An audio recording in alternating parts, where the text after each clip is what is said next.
So the best wide receiver on a bad team this year, no doubt about it, Chris Olave, who's having a monster campaign for the New Orleans Saints, even though not a lot of people are talking about it. This is the Fantasy Sports Boss. Hit that subscribe button if you haven't done so already. So there's only a few players that I doubled or even tripled up on amongst my three teams in fantasy. Chris Olave was one of them. I have him on two of my three teams. I thought the value was just too good. I felt he dropped way too far in drafts, given the situation in New Orleans, not very positive, and he's coming off a really tough 2024 where he dealt with concussions.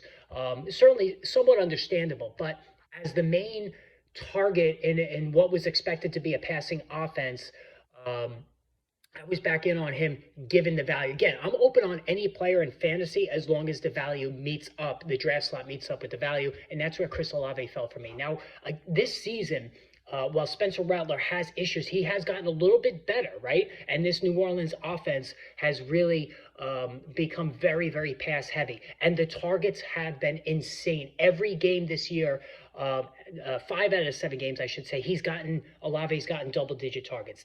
Week 1, 13 targets. Week 2, 10. Week 3, he got 14. He's gotten 11 in week 5, 10 in week 6.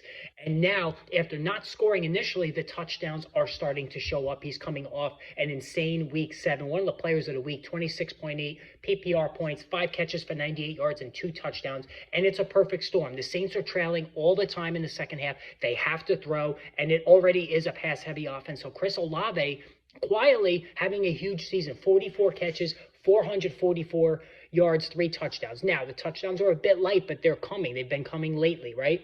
And while the yardage is not impressive, all right, I believe he's only gone over 60 yards twice, but it's come in each of the last 2 games. So they're unlocking something the last 2 weeks with Olave. And again, this guy is a great talent, right? He was a first-round pick for a reason, coming out of the wide receiver factory of Ohio State.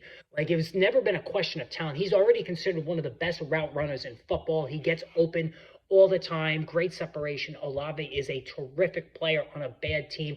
Now, would you rather him get traded, because there are rumors he gets traded, or do you want him to stay on a team where the volume is just going to be insane every week? That's an interesting question, right? He could go to a team like the Chiefs where, yes, you have a major, major, major quarterback upgrade, as big of an upgrade as you get, but he's going to have to share targets from Rashee Rice, Travis Kelce, whereas in New Orleans, he is the guy, and the targets will be there every single week. So let me know what you think about Olave. Post in the comments below and hit that subscribe button.